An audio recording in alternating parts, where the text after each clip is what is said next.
Baseball ASMR.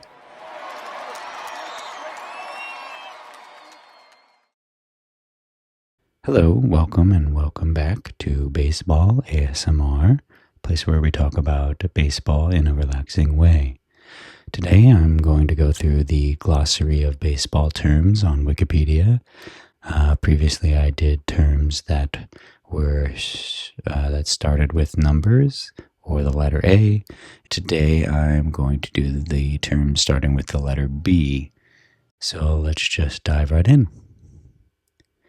Backdoor breaking ball, a breaking pitch, usually a slider, curveball, or cut fastball that, due to its lateral motion, passes through a small part of the strike zone on the outside edge of the plate, after seeming as if it would miss the plate entirely. It may not cross the front of the plate, but only the back, and thus have come in through the back door. A slider is the most common version because a slider has more lateral motion than other breaking pitches.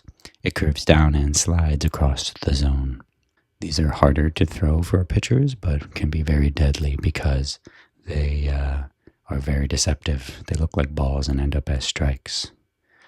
That's one of the main things that a pitcher has to do to get outs in the majors is throw strikes that look like balls and balls that look like strikes due to movement and deception.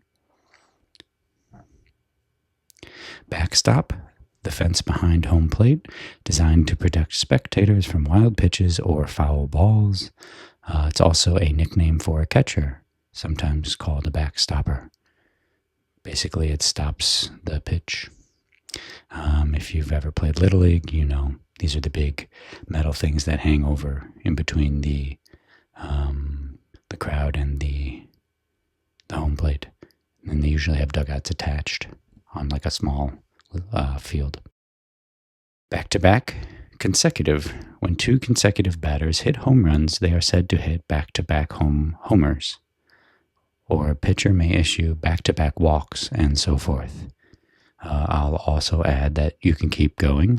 If you have 3 in a row of anything, it's back to back to back, and 4 would be back to back to back to back. After that, it doesn't really happen very often, but I guess you could keep going. Next is backup. Opposite of backdoor, usually a mistake, a pitch that begins inside off home plate and breaks back over the plate. A pitch that does this is said to have backed up. A bad ball hitter, a batter who excels at hitting pitches that are outside the strike zone.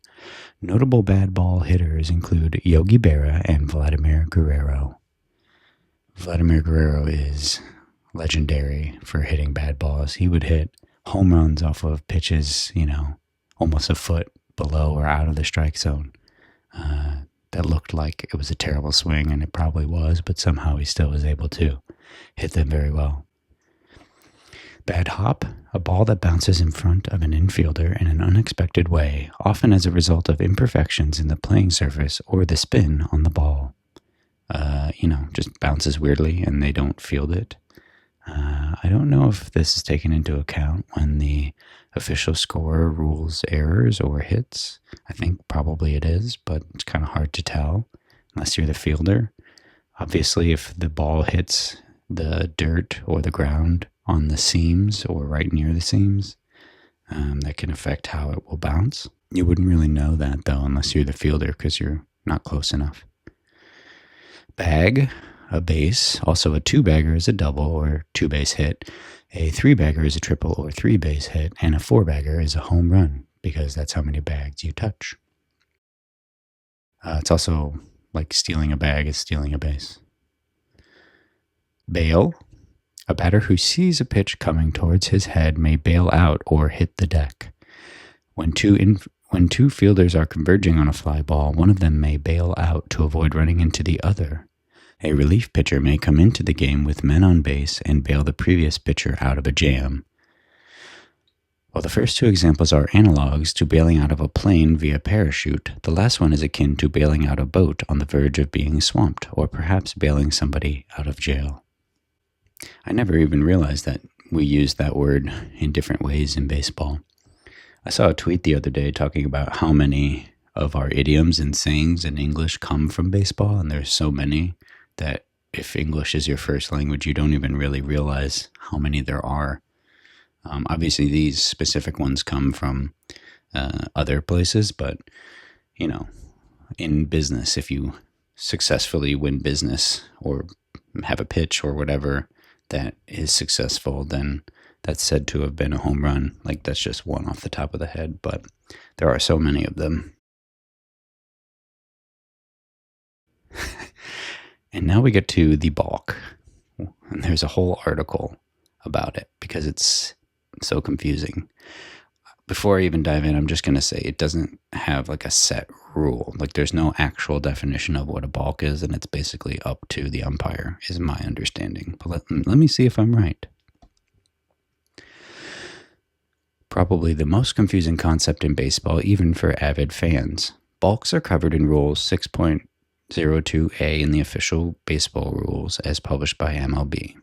Generally speaking, a balk is any illegal action by the pitcher when there is a runner or multiple runners on base. A pitcher who assumes a legal pitching position, either the windup or set position, may elect to deliver a pitcher to the batter, legally disengage the rubber by stepping back with the pivot foot and dropping his hands to his side if he is in the windup, or make a legal throw to a base in an attempt to put out a runner. Any motion which is naturally associated with delivering a pitch commits the pitcher to that delivery. Failing to complete the delivery is an illegal action. With no runners on base, a ball is awarded to the batter. With runners on base, it is a balk. A pitcher pitching from the set, who swings his free foot beyond the back plane of the rubber, is committed to delivering the pitch to the batter, unless he is making a legal throw or feint to second base. Otherwise, it is a balk. The penalty for a balk is that each runner is awarded one base and the batter remains at bat with the same count. In the MLB or in other leagues that use their rules, and as well as the NCAA, certain balks are live ball balks, meaning that the penalty, if necessary, is applied at the end of the playing action. This is typically when a pitcher delivers a pitch without first coming legally set. The balk is vocalized by the umpires, but the batter may still elect to strike at the pitch. If at the end of the playing action each runner, including the batter runner, has advanced at least one base, the balk is ignored. Otherwise, the penalty is enforced and the batter returns with the same count. In high school rules, a balk is always a dead ball. I can see how that might be confusing for some fans if they played baseball in high school, because who really reads the rules? So I could see people getting tripped up on that. The most common balk scenarios are when a pitcher fails to come fully set if using the set position before his delivery, or having come set, starts his motion and stops again, sometimes called a double set, or failing to step directly at a base when attempting a pickoff. The general criteria used for determining if a pitcher has stepped at a base is A, did he gain ground toward the base as a result of his step, and B, did he step ahead of his throw, and C, a bit more subjectively, did he step more toward the base than toward the batter in the case of a left-handed pitcher throwing to first base. While primarily intended to protect the runner from any intentionally deceitful action by the pitcher, there are other scenarios where a balk may be called. If the ball is inadvertently dropped while the pitcher is in contact with the rubber, if the pitcher throws to an unoccupied base unless it is an attempt to put out a drive back an advancing runner, if after taking a legal pitching position, either set or windup, the pitcher removes his hands from the ball unless it is in actually delivering a pitch or throwing to a base, failing to legally disengage the pitcher's plate by stepping back with the pivot foot when switching pitching positions, if the pitcher stands on or astride the pitcher's plate without possession of the ball or feints a pitching motion while not in contact with the pitcher's plate, making an illegal pitch, such as a quick pitch. And a catcher's balk is a type of illegal pitch called when a catcher is not inside of the catcher's box if the pitcher is attempting an intentional walk and carries the same penalty as a balk if runners are on base. However, as pitchers are no longer required to deliver any pitches for an intentional walk, this is exceedingly rare, although it still is listed as an illegal action in the rulebook. This list is not comprehensive, and the sometimes subjective nature of what constitutes a balk has often been a topic of hot debate. Balks are not reviewable. I feel like I'm more confused now. Like, I don't know what a balk is, and I know it even less now. But it's basically just very subjective on the umpires. Ball, a pitch that misses the strike zone and is not swung at by the batter. Ball in play. In sabermetrics, ball in play and batting average on balls in play, or BABIP, have specific technical definitions that are used to determine pitchers' ability independently of the fielding defense of a team. In this definition, a home run is not a ball in play. This is useful for good pitchers on bad teams, basically, and also for like seeing how good their stuff is, I guess. I don't know the Stuff Plus formula from Saris, but that's like the end-all be-all stat measuring the shape and quality of pitches by the writer Saris. I don't know if BABIP is part of that formula, but it's important for sabermetrics beyond just basic stats. A Baltimore chop is a ball hit forcefully into the ground near home plate, producing a bounce high above the head of a fielder. This gives the batter time to reach first base safely before the ball can be fielded. An important element of Baltimore Orioles coach John McGraw's inside baseball strategy, the technique was popularized during MLB's dead ball era, during which baseball teams could not rely on the home run. To give the maximum bounce to a Baltimore chop, Orioles groundskeeper Tom Murphy packed the dirt tightly around home plate, mixed it with a hard clay, and left the infield unwatered. Speedy Orioles players like McGraw, Joe Kelly, Steve Brody, and Willie Keeler most often practiced and perfected it. In modern baseball, the Baltimore chop is much less common, usually resulting when a batter accidentally swings over the ball. The result is sometimes more pronounced on those diamonds with artificial turf. The technique still sees use in softball. Banana stalk, a bat made with an inferior low-quality grade of wood. I have never heard of that in my life. Bandbox, a ballpark with small dimensions that encourages offense, especially home runs. A cracker box. Haven't heard that one either. I've heard jewel box, but I think that's more about like old stadiums, but we'll have to wait and see till we get to J. Bang, canceling a game because of bad weather. I thought we were going to get banged, but we got in 5 innings, meaning they played a game of at least 5 innings, and that's the official minimum for a game to count. To hit the ball hard, especially to hit a homer. Utley banged the game-tying home run. Players who are banged up are injured, though may continue to play. Banged up Braves ready for playoff rematch with Astros. It's sort of like that Bill Belichick saying of like, are you hurt or are you injured? Like if you're injured, you can't play, but if you're hurt, but you can still play through it, especially like with shots and pills and stuff. A bang-up game is an exciting or close game. Example from a sports headline, a real bang-up finish.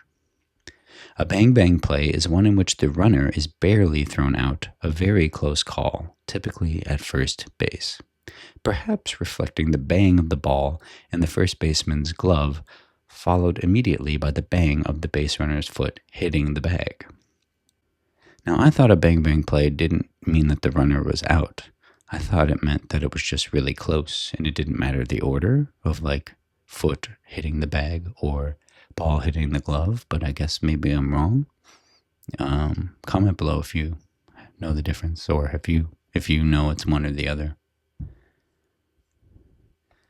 Bang it inside is when a pitcher throws on the inside of the plate and the batter cannot get his arms extended enough to hit the ball, which goes bang into the catcher's mitt. It was an unbelievable feeling, and a feeling I'll never forget. Giavotella said, Scherzer was trying to come in on me all day. He was banging me inside, and I couldn't get my hands extended. I guess he missed over the plate that time, and I got my hands inside and barreled it up, and it flew out of the park. A banjo hitter, a batter who lacks power. A banjo hitter usually hits bloop singles, often just past the infield dirt, and would have a low slugging percentage. The name is said to come from the twanging sound of the bat at contact, like that of a banjo.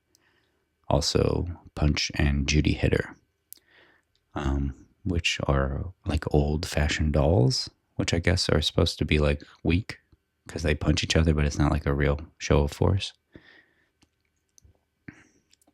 Barehanded refers to when a fielder catches a ball with the hand not covered by his glove. This happens a lot when there isn't enough time to make a normal play with your glove and you just have to barehand it in order to just throw it right away. Barrel, an advanced metric that measures the times a batter hits the ball at certain launch angles with certain exit velocities. Barrels are more likely to produce hits, particularly extra base hits, than non-barrels. Barrel up. In modern baseball, this refers to hitting a pitch hard with the sweet spot of the baseball bat. So the barrel of the bat is also the sweet spot. It's the part that where you want to hit the ball because you'll get the most power. I don't know the physics of it, but it's in the big part of the bat, but kind of in the middle, I think.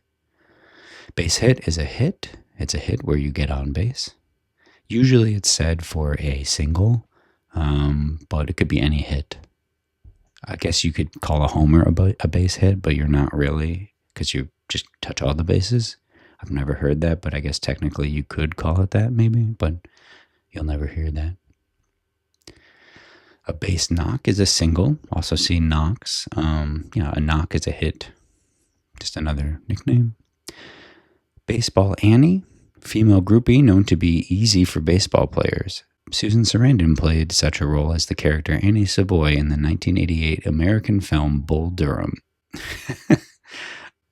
I did not know this term, so they're groupies. Very fun. Infamous Ruth Ann Steinhagen was the first baseball Annie. She became obsessed with Cubs and then Phillies first baseman Eddie Waitkus. She shot him through the chest, nearly killing him in 1949. This story inspired the 1952 novel The Natural. Wow. I did not know any of that. All I knew was the woman who inspired Take Me Out to the Ball Game, but this is like a whole other level. But if you want to know more about that story, I have a short on it that you can watch. Bases loaded. Runners on first, second, and third bases, also known as bases full, bases packed, bases jammed, bases juiced, bases chucked, or bases drunk. It's also called ducks on the pond, but which we'll probably get to when we get to D. This presents a great scoring opportunity for the batting team, but it also presents an easy double play opportunity for the defense. Causing the bases to become loaded is called loading the bases. A batter is often intentionally walked when there are runners on second and third base to make it easier for the defense to record more than one out. A bases loaded situation is the only time there is a force at home plate. Since there is no additional room to place the batter, should he be awarded first base from a walk or a hit by pitch, one run will score due to the third base players being forced home. Chronologically, only big leaguers Abner Dalrymple, Nap Lahoy, Mel Ott, Bill Nicholson, Barry Bonds, Josh Hamilton, and Corey Seager hold the distinction of being intentionally walked with the bases loaded. When a home run is hit with the bases loaded, it is called a grand slam. It scores 4 runs, which is the most runs that can be scored on a single play. Basement, last place, bottom of the standings, which is also called the cellar. Or basement dweller is the name of the team in last place. Base runner. A base runner, shortened as runner, is a player on the offensive team who has safely reached base. Basket catch, catching a fly ball with the glove situated about the waistline, as opposed to the hands being situated above the shoulders. It's sort of like as if you were holding a basket. Bat. A baseball bat is a smooth, contoured, round, wooden or metal rod used to hit the ball thrown by the pitcher.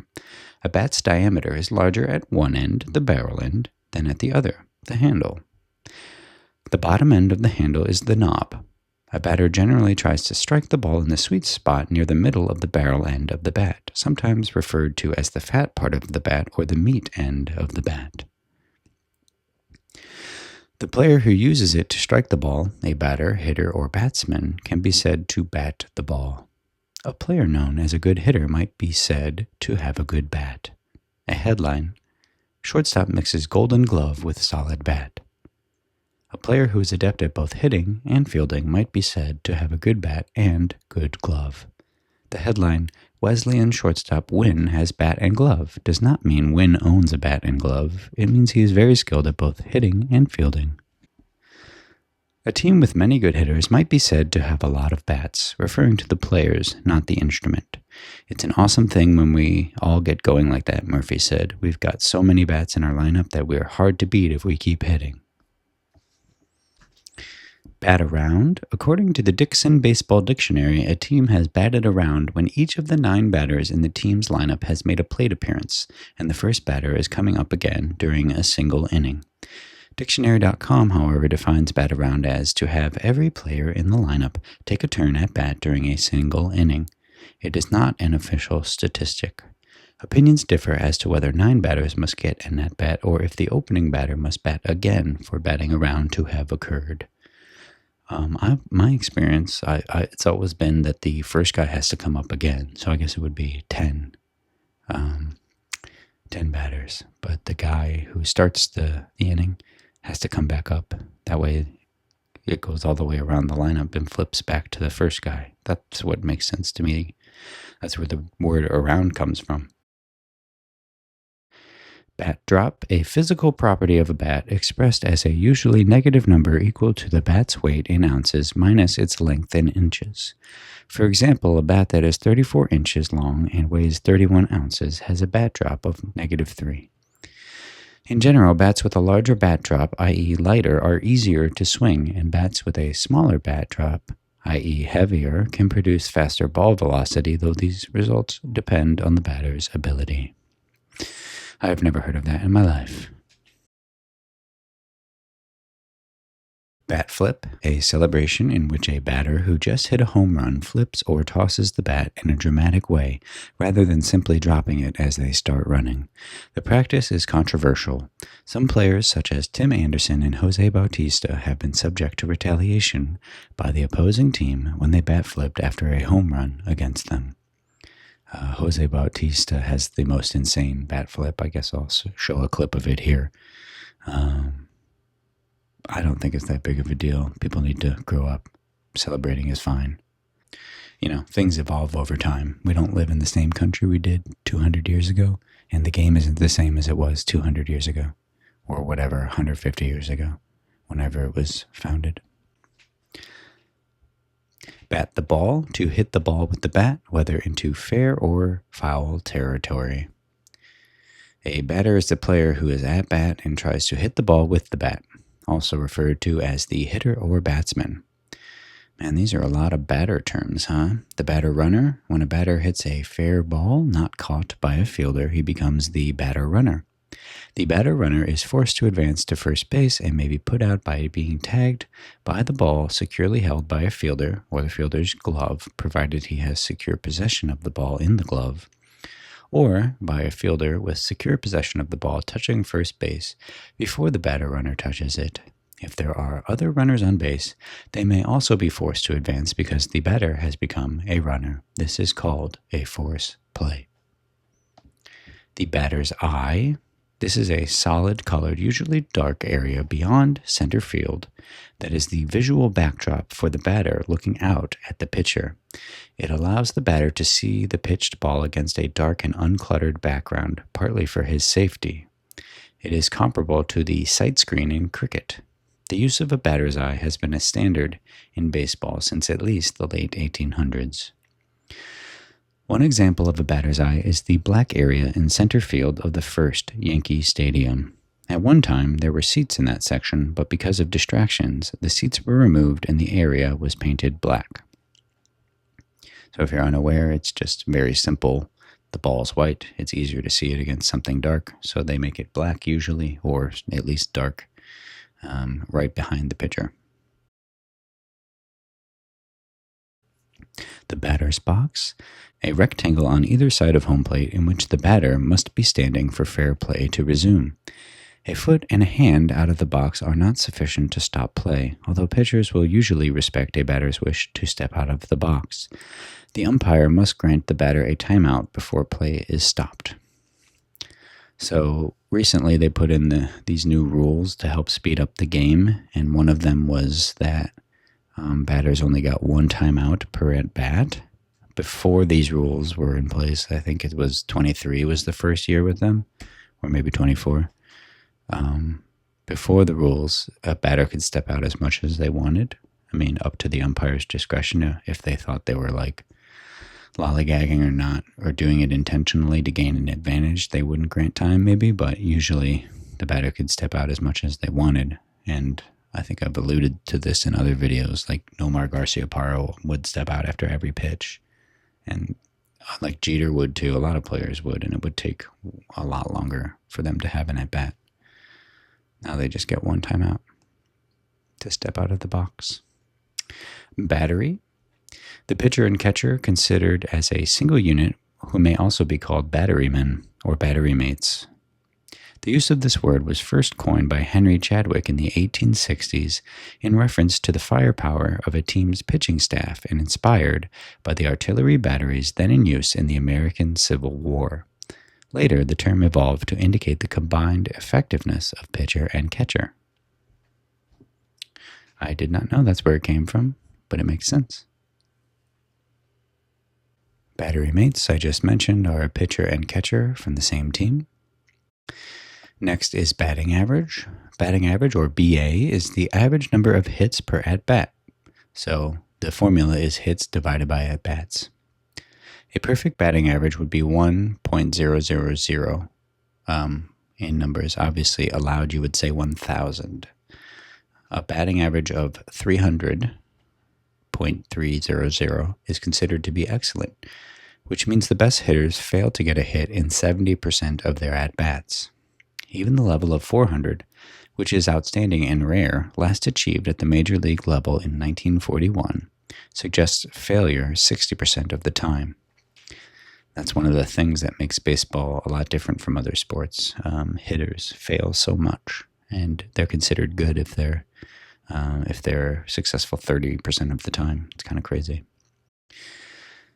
Bases on balls are not counted in calculating batting average, and this is part of the reason why OBP is now regarded as, by Figure Filberts, as a truer measure of a hitter's worth at the plate. I don't know what that word is, but OBP takes into account hit by pitches and walks. So, in 1887, there was an experiment with including bases on balls as hits and as at-bats in computing the batting average. It was effectively an early attempt at an OBP, but it was regarded as a marketing gimmick and was dropped after 1 year. It eventually put Cap Anson in limbo regarding his career hits status, dropping the bases on balls from his 1887 stats, as some encyclopedias do, put his career number of hits below the benchmark 3,000 total. Next is batting practice, which is the period often before a game when players warm up or practice their hitting technique. Sometimes refers to a period within a game when one team's hitters have so totally dominated a given pitcher that the game resembles a batting practice session, referred to colloquially as well as abbreviated as BP. I think part of taking BP is getting used to the stadium where you're hitting, especially if you're on the road, like the batter's eye, and learning all the different characteristics of picking up a pitch in that stadium, or like how the sun is doing that day, or the weather, where's the wind blowing, all that stuff. Battle. When a hitter works the count by being patient, perhaps by deliberately fouling off pitches that he can't get good wood on, he's said to be battling. So, if you're not familiar, working the count means as a batter, you're taking balls and not swinging at them. And even if there's a strike, but it's not a ball you can hit, you are able to hit it and foul it off to stay alive, to keep the at-bat going rather than strike out or have to hit it and play poorly.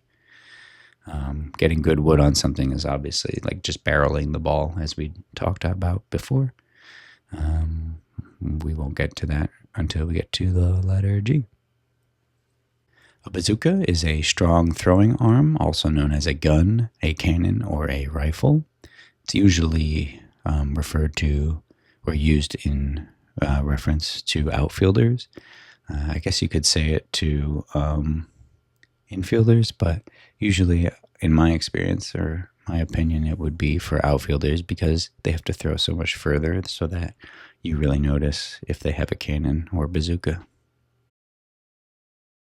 A BB is a line drive hit so hard that a fielder has trouble catching up to it.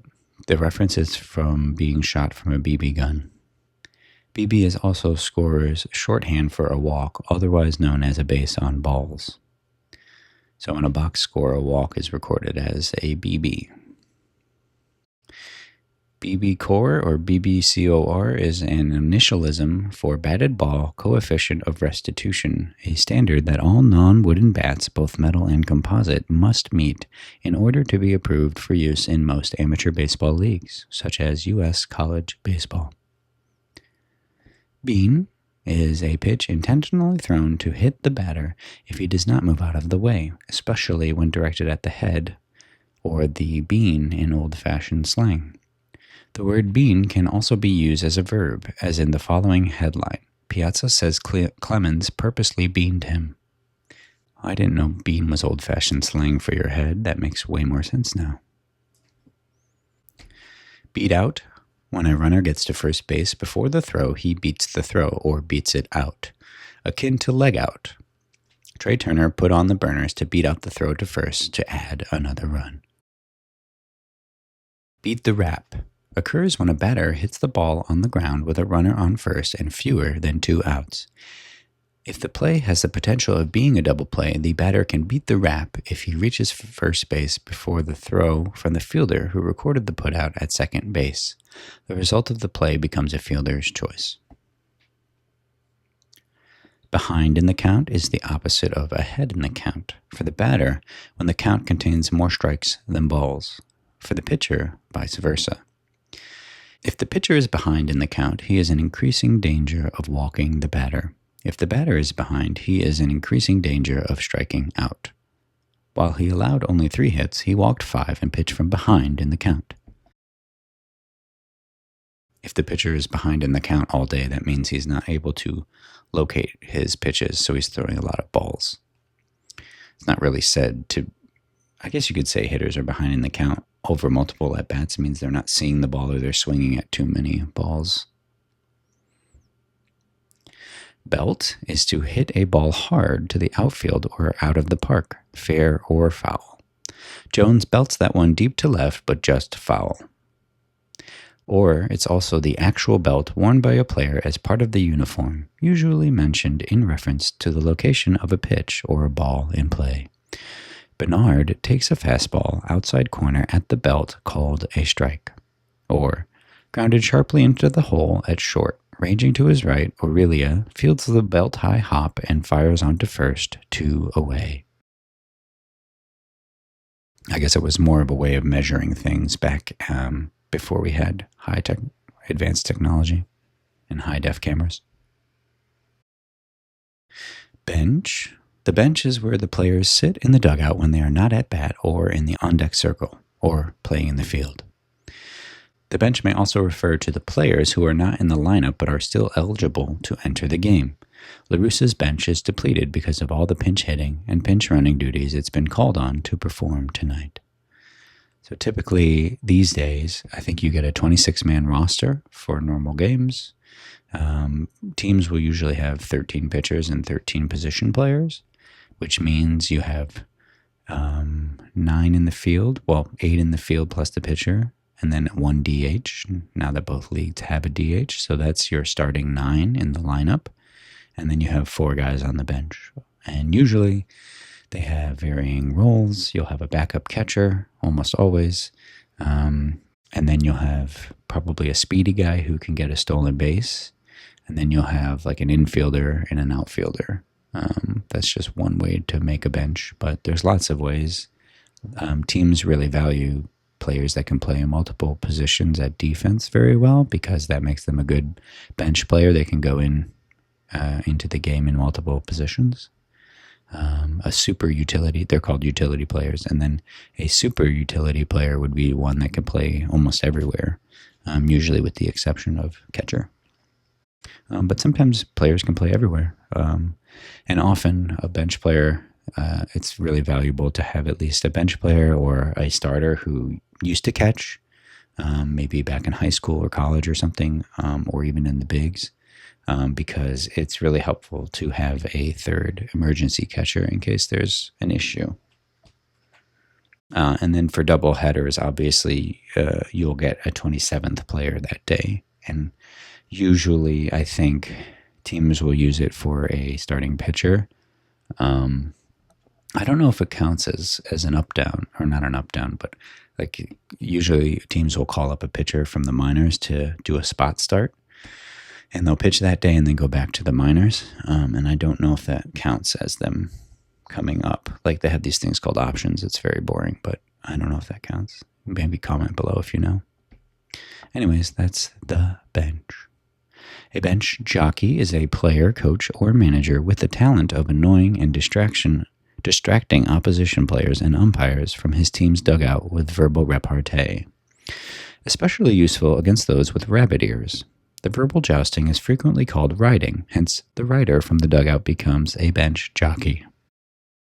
Riding opposition players enough to unnerve them, but not enough to enrage them and provoke a fight, is believed to be fast fading in the 21st century game. MLB players on the injured list are permitted to be on the bench, but they are not permitted to engage in bench jockeying. Well, that's a fun little tidbit. A bender is a curveball because it bends. Big as a grapefruit. When a hitter sees the pitch so well that it appears to be larger than its actual size, he may describe the ball as being as big as a grapefruit. After hitting a 565-foot home run, Mickey Mantle once said, "I just saw the ball as big as a grapefruit." During a slump, Joe Ducky Medwick of the St. Louis Cardinals said he was swinging at aspirins. It's obviously just a metaphor. It's sort of like when in basketball, if someone's really shooting well, it's like they're seeing the hoop as the size of like a pool, or like the basket's like, I don't know, what did they say? Like a hula hoop, like it looks huge, like they can't miss. A big fly is a home run. A big inning is the opposite mentality of small ball. If a team is thinking big inning, they are focusing on scoring runs strictly through base hits and home runs, as opposed to bunts or other sacrifices. More generically, a big inning is an inning in which the offense scores a large number of runs, usually 4 or more. I know it more as the latter, but I never played baseball, so it's just about scoring runs to me, not about your approach in having big swings and trying to score runs in bunches rather than sacrificing. The big leagues are the majors, the major leagues, also known as the bigs, which are right here. Big swing is a swing of the bat that produces a home run. Pinch runner Hernan Perez came in for Martinez, and Perez walked Dirks, setting the stage for Avila's big swing. A bingle is a single, a base hit that ends up with the hitter on first base. Brown tried to stretch the bingle into a double and was out. Monty Irvin to Frank Austin. A rare usage nowadays. I was going to say I've never heard of a bingle in my life. I guess it's a combination of a base hit and a single. But you'll probably never hear that unless you have an old-timer calling the game. Bleachers. Bleacher seats, in short, bleachers are uncovered seats that are typically tiered benches or other inexpensive seats located in the outfield or in any area past the main grandstand. The term comes from the assumption that the benches are sun-bleached. Bleachers is short for the term originally used, bleaching boards. Fans in the bleacher seats are sometimes called bleacher bums or bleacher creatures. I will add that the bleacher creatures are a specific section in Yankee Stadium that do the Yankee Stadium roll call, which is where they, the first time they're up in the first inning, where they're up on defense, not up to bat, but when they're in the field, they will call out each player until the player acknowledges them. And usually the players will each have like a little pose or something they'll do. And sometimes like Judge will do a pose from that Gardner used to do, who is no longer with the team and retired. So it can be a little fun thing for the players and the fans. Bleeder is a weakly hit ground ball that goes for a base hit, also known as a scratch hit.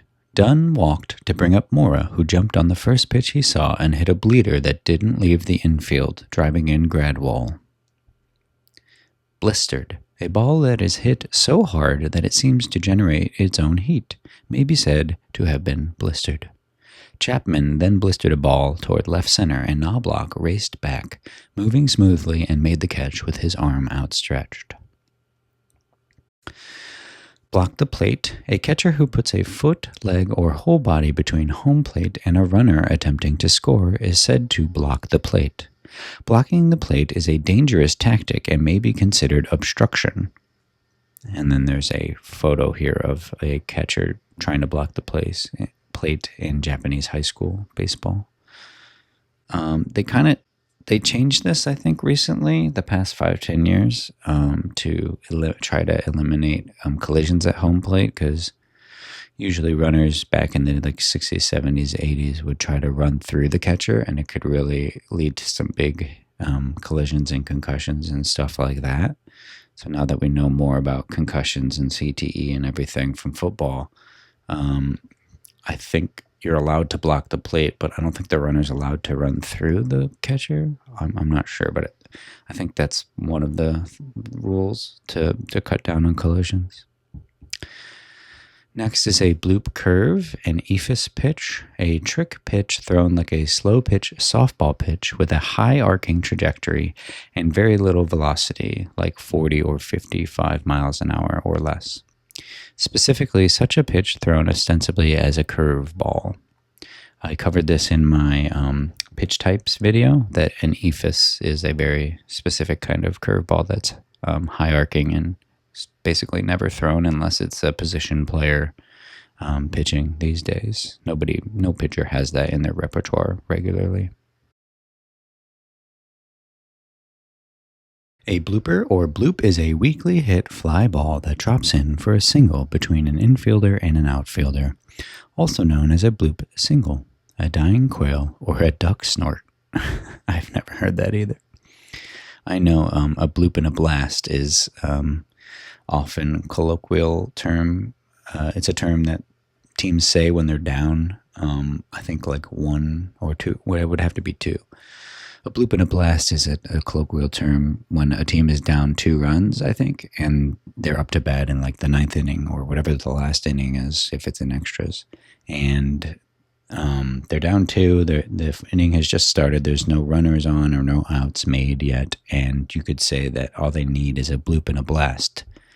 Well, I guess it would be if you're down 1, because a bloop and a blast would win it.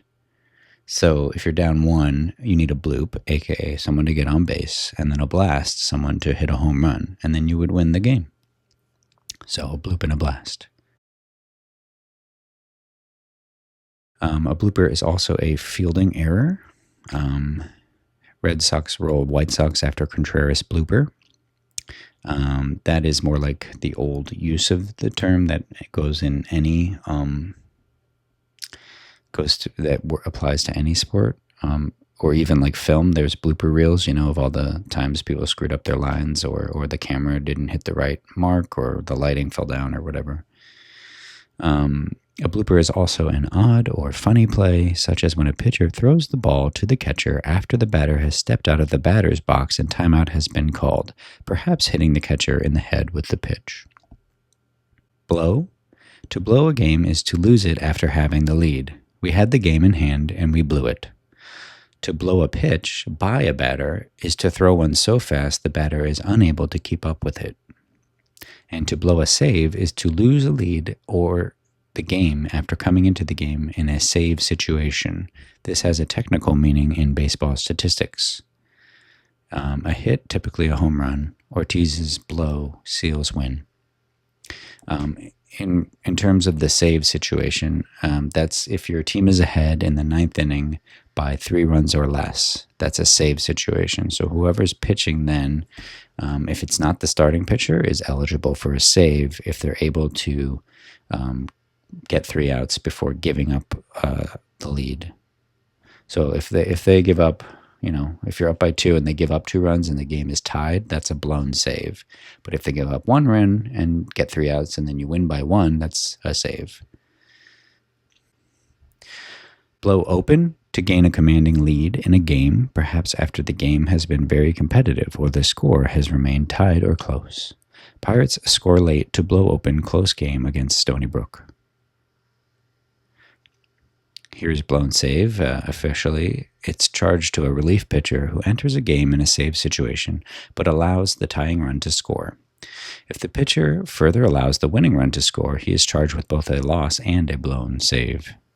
If, after blowing the save, the pitcher's team regains the lead, the pitcher may also be credited with the win. The blown save is not an officially recognized statistic by MLB, but is recognized by the Rolaids Relief Man Award, which charges 2 points against a reliever's record for a blown save opportunity. It is often used on broadcasts to characterize the record of closers analogous to win-loss records of starters.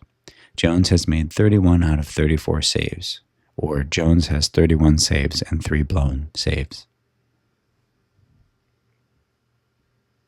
A blowser, rhymes with closer. A closer who seems to get more blown saves than saves. Last year that was Devin Williams for the Yankees. Blue, an umpire, referring to the traditional blue color of the umpire's shirt. Sometimes used derisively, such as when complaining about a ruling. Oh, come on, blue. However, it is also used as a neutral and informal term, particularly at lower levels, if the umpire is not acquainted with the teams, or they either do not know or do not remember the umpire's name. Hey, blue, can I have time? A bomb is a home run. A boner is a mental mistake that changes the course of a game dramatically. That is an old-fashioned slang term for making a stupid play or doing something stupid, like a blooper. I remember seeing a Batman comic where the Joker talks about making a boner. A bonus baby, a young player who received a signing bonus. Bonus baseball is extra innings, most famously used by San Diego Padres and former Boston Red Sox announcer Don Orsillo. Also called bonus cantos by Yankees announcer Michael Kay. Booted, made an error, or kicked it, typically referring to a misplay on a ground ball. With the Cubs still up 3-1, shortstop Alex Gonzalez booted a sure out, an error that made 5 of the 8 runs that Florida scored in the inning unearned. Oh man, is that from the World Series they lost with Bartman? That's tough if that's the example. Sorry, Cubs fans. Bottom of the inning is the second half or last half of an inning, during which the home team bats, derived from its position in the line score. Can also be informally shortened to bot. It's bot 9, a close game. Yeah, you would say bot and top. Top is the first half, and bot. Bottom dropped out of it, sometimes said of a sinker or drop ball, implying that a pitch suddenly moved downward as if through a trap door. Ideally, the pitcher throws with the same familiar arm speed and release point, only to have the bottom drop out at the last instant, leaving the batter wondering what happened. Next is box, the vicinity of the pitcher's mound. Baseball announcers will sometimes refer to a batted ball going back through the pitcher's mound area as having gone through the box, or a pitcher being removed from the game will be said to have been knocked out of the box.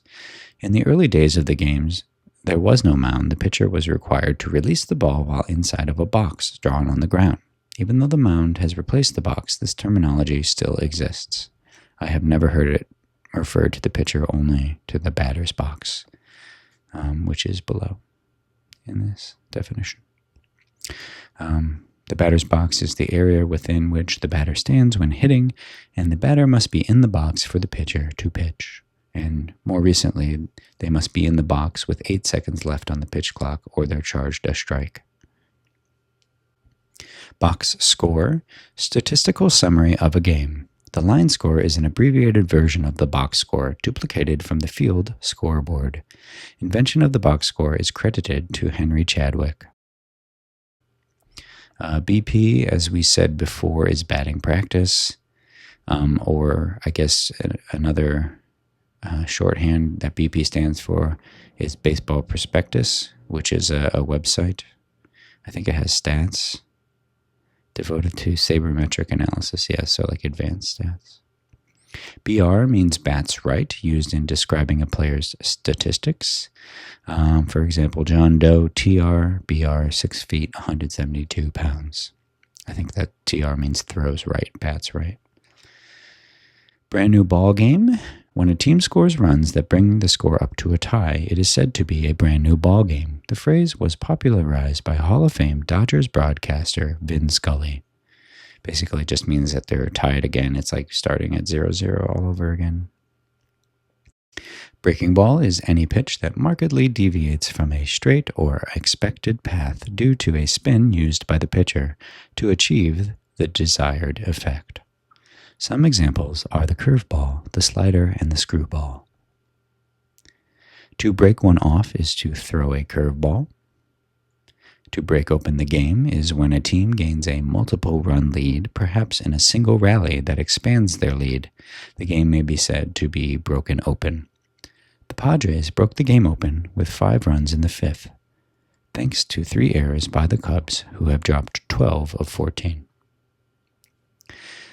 Bring is to pitch, often used for a fastball, to bring the gas, bring the heat, or bring it. Broken bat is an adjective referring to a play that originates with a batter's breaking his bat upon making contact with the ball.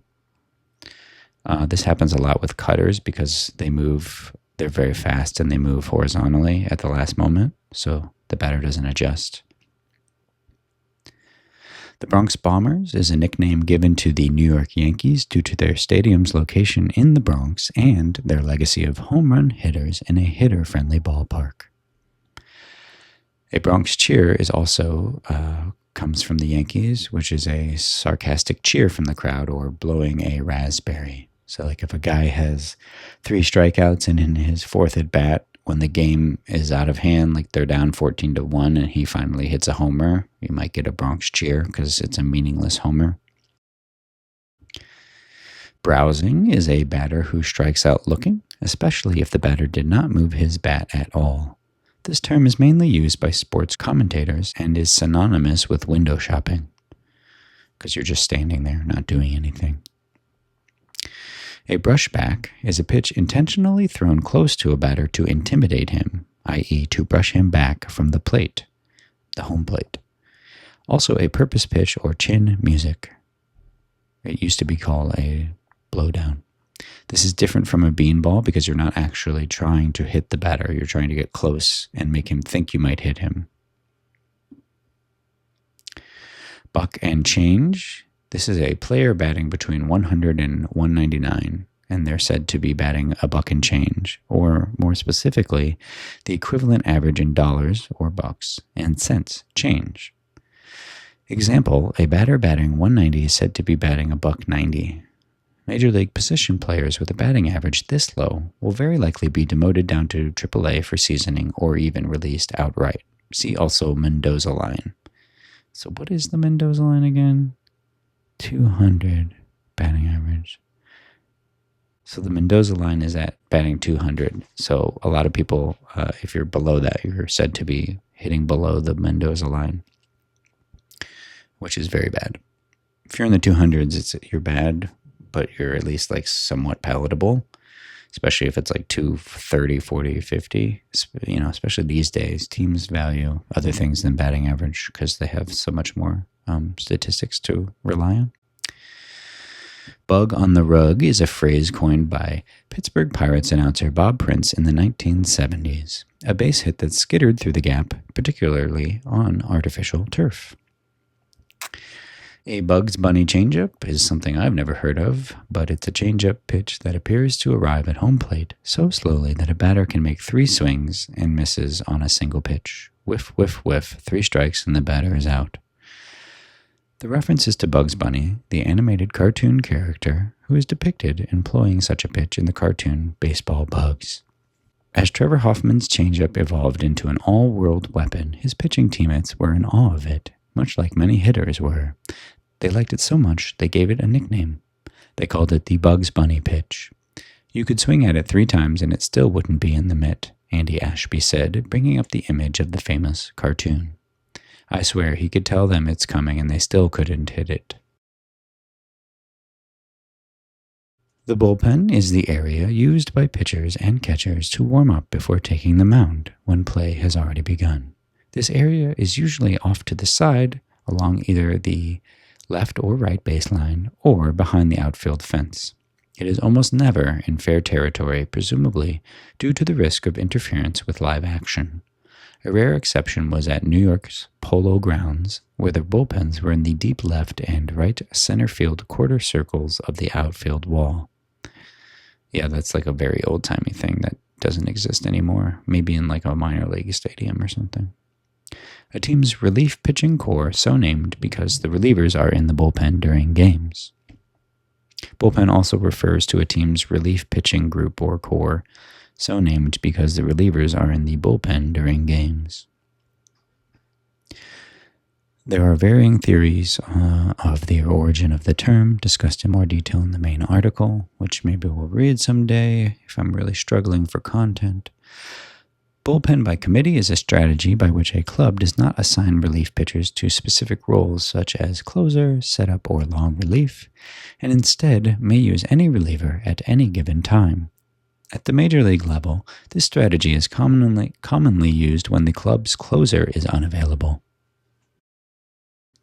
Yeah, either your closer is injured or he just pitched 3 days in a row and can't go again, or something like that, and you have to figure out who will close the game, or your closer is so bad that they're trying to figure out who will be the closer because the guy who's been the closer is so bad. A bullpen game is a game in which a club employs relief pitchers throughout, rather than using one of their starters. The Rays sort of popularized this about 5 years ago.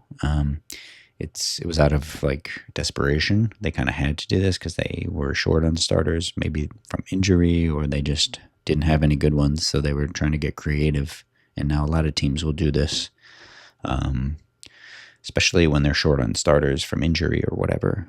They'll just throw a bunch of bullpen games, or usually like this will also happen during double headers, because you get a 27th man. Maybe you'll bring up a guy to spot start the first game, and then the second game you'll do a bullpen game, rather than blow 2 starters in one day and screw up your rotation, because they would need the same amount of rest even though there's 2 games on one day.